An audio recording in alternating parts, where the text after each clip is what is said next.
This podcast is brought to you by North Carolina's electric cooperatives.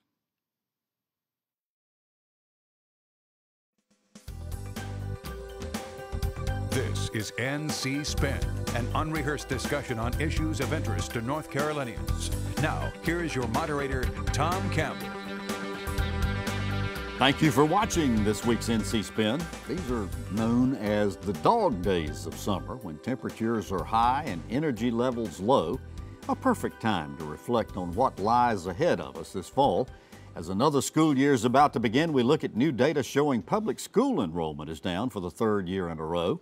We'll also begin looking forward to November's elections and ask what we can do to improve transparency in state government. And of course, we won't leave until we ask the panel to tell us something we don't know. Speaking of the panel, let's introduce you to this week's panel. They include Daughtry, former legislator, member of the UNC Board of Governors, Chris Fitzsimon, political analyst and syndicated columnist, John Hood, also syndicated columnist and author of many books, and Peg O'Connell is a political analyst and healthcare consultant. Well, we begin our uninterrupted debate after these brief messages from our underwriters. From treating the newest member of your family to helping a loved one make end-of-life decisions, your family physician is with you every step, for every stage of life, for every member of your family.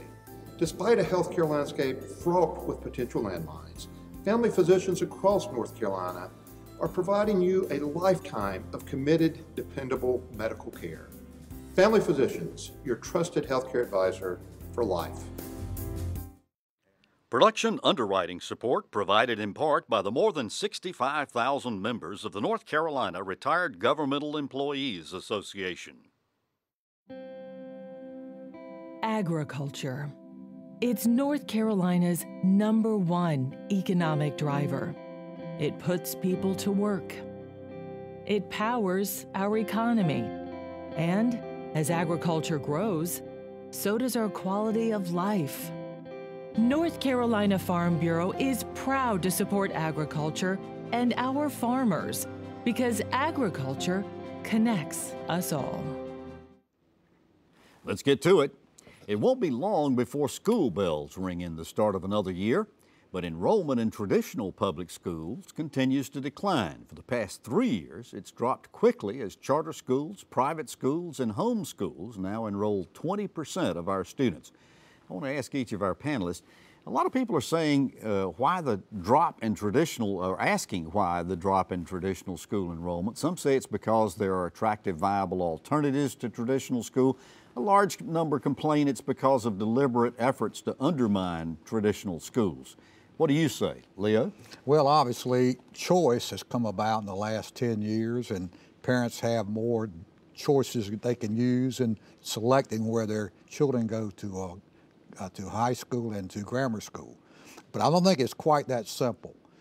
You know, in the rural areas, you can see where the population has really decreased and the jobs have migrated into the cities and people have moved. And you will find that the mother and father are working in the city and they don't have any allegiance to their school anymore. So good point. If their kids aren't doing well, they'll try to move them. Interesting. Instead of going to the school that they used to go to and talk to the principal or the teacher, they just simply try to find a different place. What's your answer? Well, I think Leo's on to something. I think that has a factor. I think it's all these things that we talked about. There are more choices there. I think that, but I also agree that there's been an attack on traditional public schools. And the example I cite often on the show is the A through F grading system. When parents get a big notice in the mail or see on TV your school's a failing school, even if it's in a low-income area and the test scores are rapidly improving, then they're thinking, why do I want to send my kid to a failing school? I don't think that's an accident that that's the way the grading system is set up. So I think there's a lot of factors, but I think clearly part of it is what I think are the attacks on public education. Interesting. John? I think this is primarily driven by parents having more opportunities to exercise choice and taking the state up on that. This trend is actually not new. The more recent trend is private school enrollment going up. It had been declining or flat because charter school enrollment was often coming at the expense not of the district schools but of local private schools, because of course private schools had tuition and charters didn't. More recently that's different because of a variety of factors, not just the scholarship program, but that's one of them, where all three of those non-district options are rising. But Leo is also right that this is not entirely a choice problem or a choice story. There are also places where the school-age children percentage is just going down. Yeah. Peg, what do you say? Well, you know, I think, again, like everyone else, I think it's a combination of factors. I think the fact that our taxpayer dollars are supporting all these private options or these charter options where they get the money, but they don't have to play by the same rules. I think that undermines our public schools. And, you know, if you've got a question of, I get to go to a nice little tidy building and we don't have to do all the hard stuff, then sure, why not send your kids there? Leo, you talked about the fact that we have more choice today than we did 10, 15 years ago. The appearance is, whether it's reality or not, that the legislature is less supportive of our traditional public schools than it was years ago. Is that accurate? Well, financially, I don't think so. I know we had a tough time when we had the Great Recession, and we didn't fund schools or the judiciary as we should have. But since that time, I think they've done their best to catch up. But the truth is, with the judiciary, you see changes going on. You don't see the courtroom with our great jury trials anymore. People either arbitrate or mediate their cases, and schools are the same way. I think our society is changing, and schools, I think teachers are doing a great job.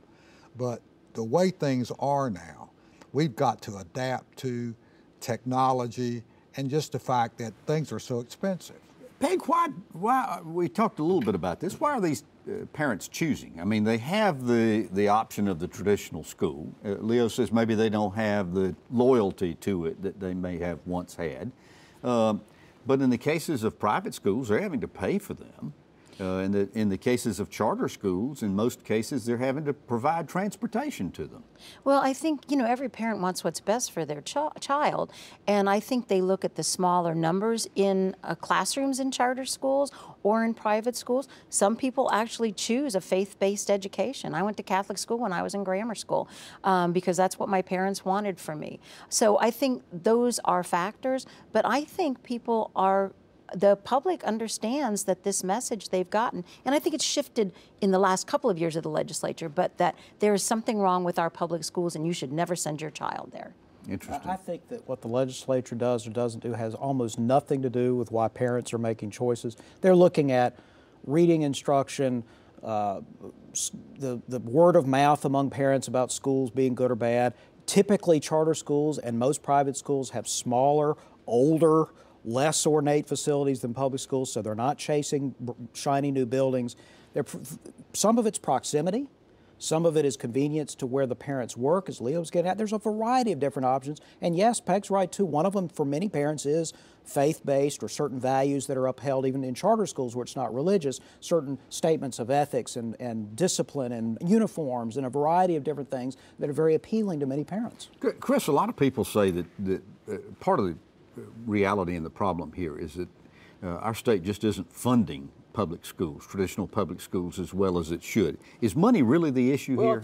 I think all these things are issues. I do think it's still true that per capita, we spend less per pupil than we did before the Great Recession. I think in the rural areas especially, we have older school buildings that are crumbling that we haven't replaced. Governor Cooper has chided the legislature, I think correctly, for not having a school bond on the ballot this fall to try to fix some of that. We have and in urban areas, we have overcrowding, so all those things are true.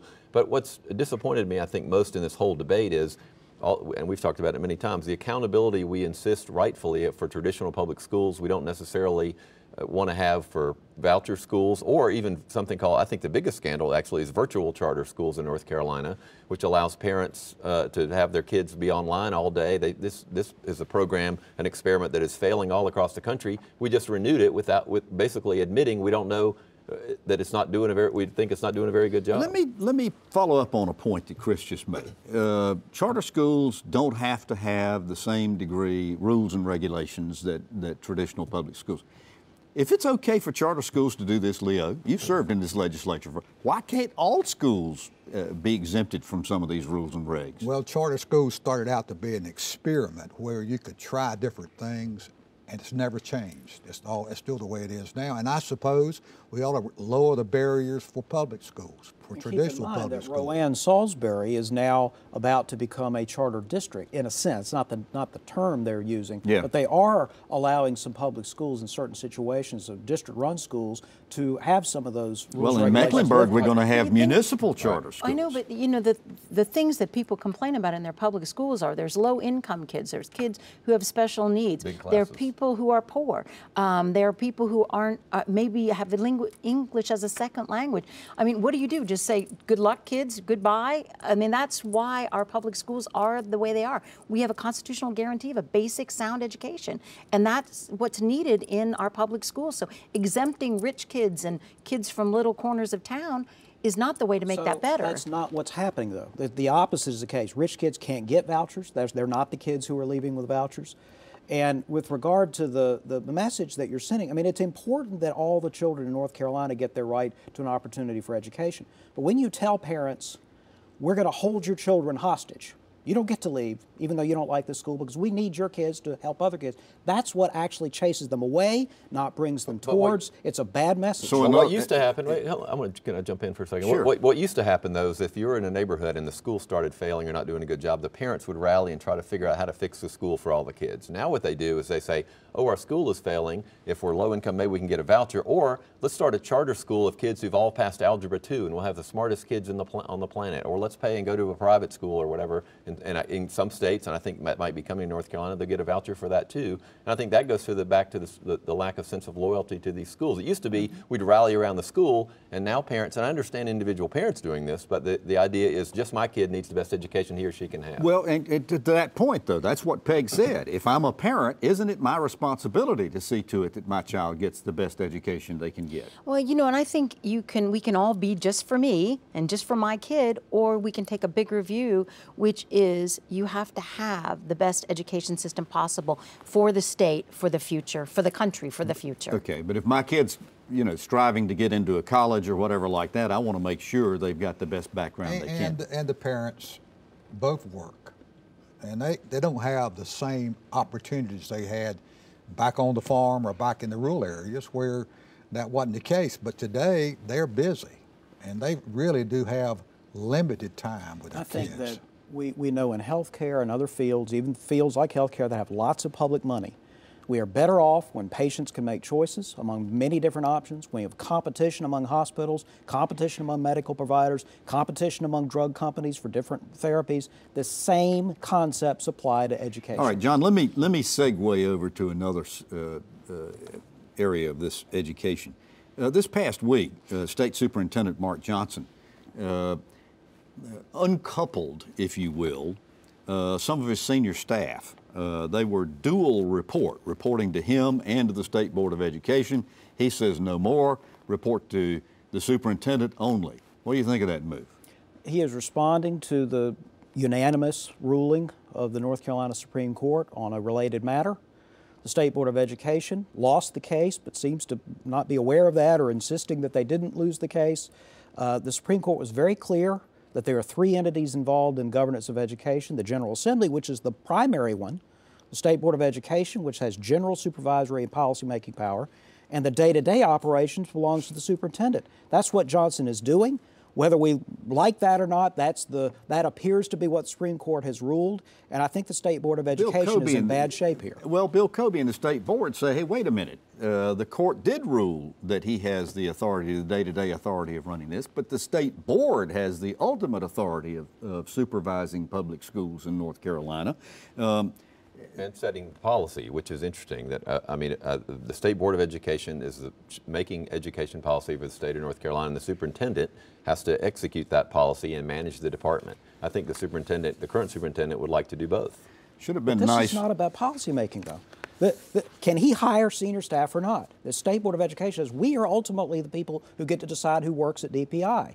That's what they're claiming. Well, in past, it's been in coordination with the superintendent. It's sort of like appoint and confirm. They think that they're the Senate confirming appointments. Well, we're talking about the legislature, and it takes a few weeks following the adjournment of a legislature to assess how well they did and how they performed the people's business. Well, I want to talk about, in specific, about the transparency of state government and this legislature in particular. In going through there, I'd like to ask each of the panel to tell me, on a scale of 1 to 10, how would you rate the transparency of this past session of the legislature? Peg O'Connell? 4. Okay. You want more? Or, Well, you can tell me Be why. more transparent. it's well. Yeah, be transparent. You know, I work down there every day, so I can't give them a 0 because somebody might be mad at me. But it just too fast, too furious, and the concept of legislative hearings where public testimony is taken is a thing of the past. Yeah. And so how can the people feel like they're having any role?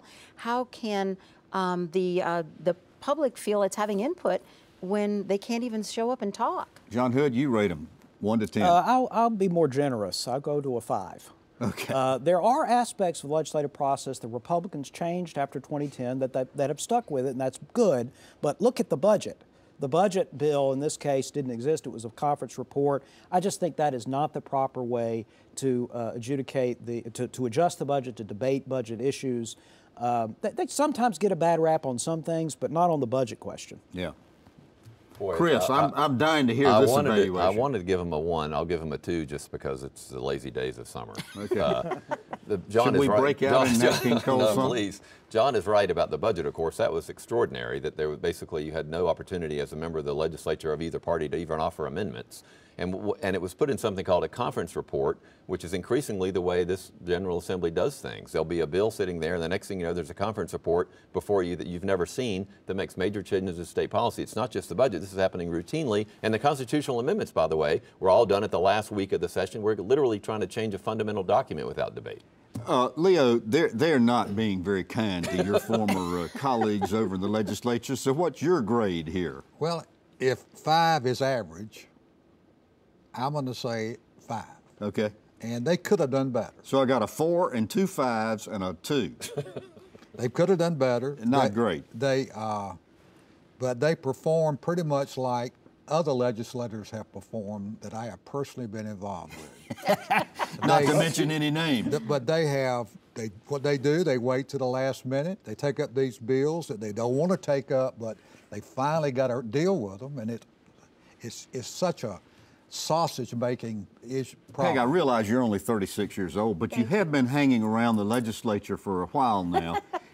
It occurs to me that the transparency factor in the General Assembly has gotten less and less as years go by. Would you agree with that? Well, you know, I think John pointed out this budget thing. That was like the icing on the cake of lack of transparency, although I will be the first one to say there were a number of things in there that I was very happy to see.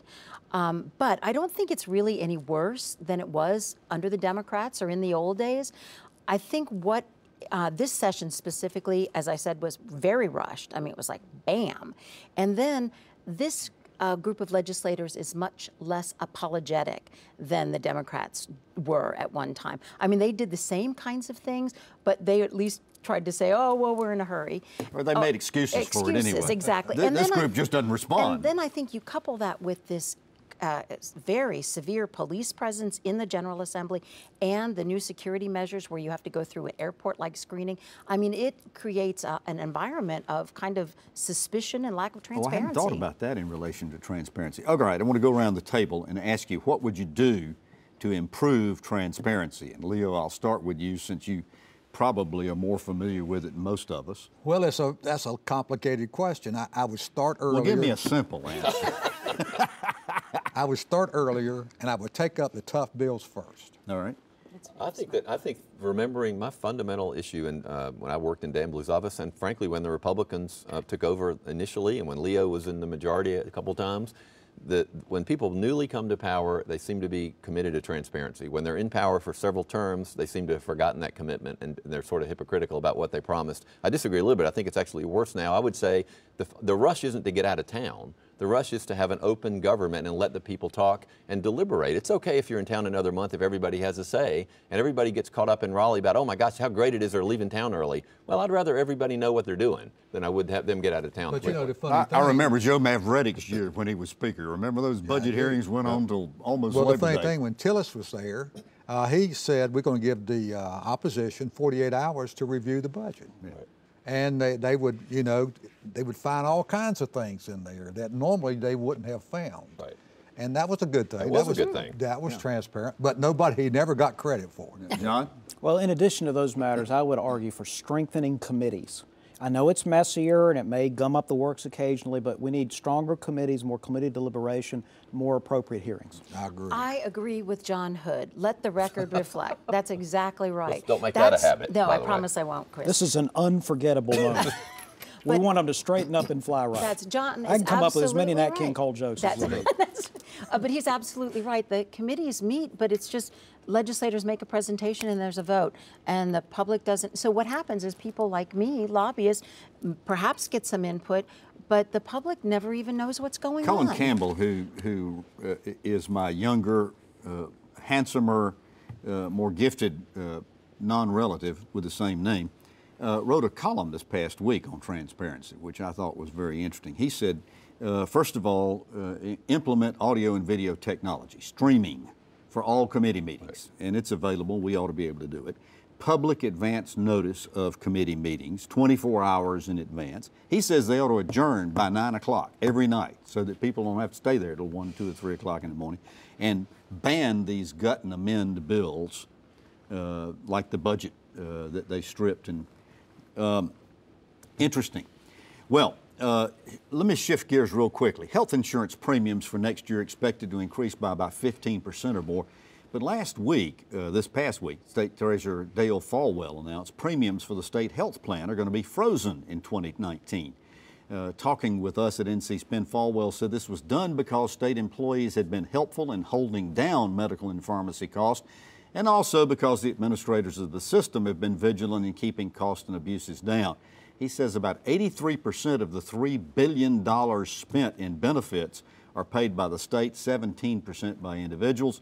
And he hopes the message that he's sending is that if everybody works to keep costs low, we can be healthier. John, Folwell's message is that everybody enrolled in the plan has a role in keeping down premiums. Isn't this a message we ought to be sending all across the healthcare spectrum? Yes, and it has been in various ways at various times, but the main thing is this emphasizes that the issue here is the cost of delivering care, not just who pays the bill. Those are two different things. They're related, but they're not the same thing. All right, so he had a meeting with Blue Cross and some of the other insurance companies and was able to negotiate reductions in premiums, which he says the employees, it's going to save the plan money. Hopefully this will continue, particularly for people who are retirees of the state health plan. And I'm covering it. I'm very happy to have it. all right. Let's also get to the point where we ask the panel to tell us something we don't know this week. Chris Fitzsimon, I'll start with you. Well, some disturbing news about our mental health system. I was just reading this past week. We've talked a lot about mental health in this program a long time. The suicide rate in North Carolina in the last 10 years among 100,000 individuals has actually increased. And also the number of people with mental illness who show up at emergency rooms in North Carolina has significantly increased in the last 10 years, despite all the efforts otherwise. Mental health continues to be a struggle to figure out how to help folks. I think we need to spend a lot more time to it. And this same report showed we really have not done anything to improve mental health in the past 10 years. That's right. Yeah. Leo Daughtry, tell us something we don't know. Well, we lost two men last week. The first of the week, we lost Tom Ellis at the age of 97, who was an icon in Republican politics with Jesse Helms and Ronald Reagan and so many more. And then at the end of the week, we lost Burt Bennett, age 97, who was an icon with Terry Sanford, Jim Hunt, and so many more. Two great losses in 1 week. So is the message here, get in politics and you'll live till 97?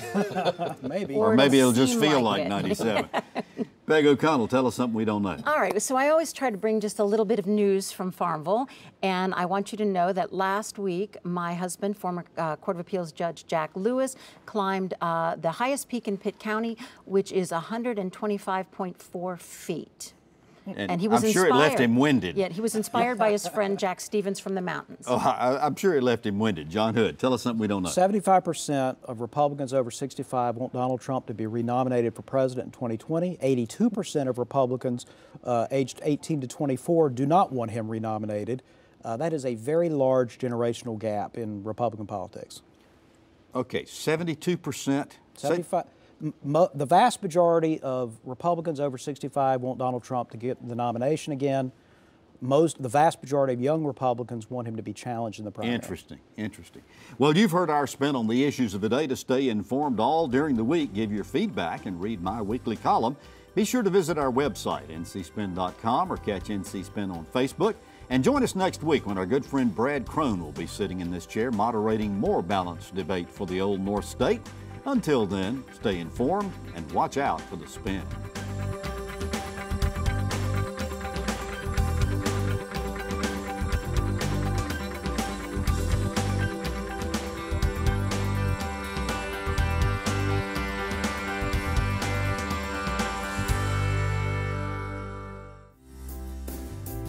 From treating the newest member of your family to helping a loved one make end-of-life decisions, your family physician is with you every step, for every stage of life, for every member of your family. Despite a healthcare landscape fraught with potential landmines, family physicians across North Carolina are providing you a lifetime of committed, dependable medical care. Family Physicians, your trusted healthcare advisor for life. Production underwriting support provided in part by the more than 65,000 members of the North Carolina Retired Governmental Employees Association. Agriculture. It's North Carolina's #1 economic driver. It puts people to work. It powers our economy. And as agriculture grows, so does our quality of life. North Carolina Farm Bureau is proud to support agriculture and our farmers because agriculture connects us all. North Carolina Channel is made possible by the financial contributions of viewers like you who support the UNC TV network.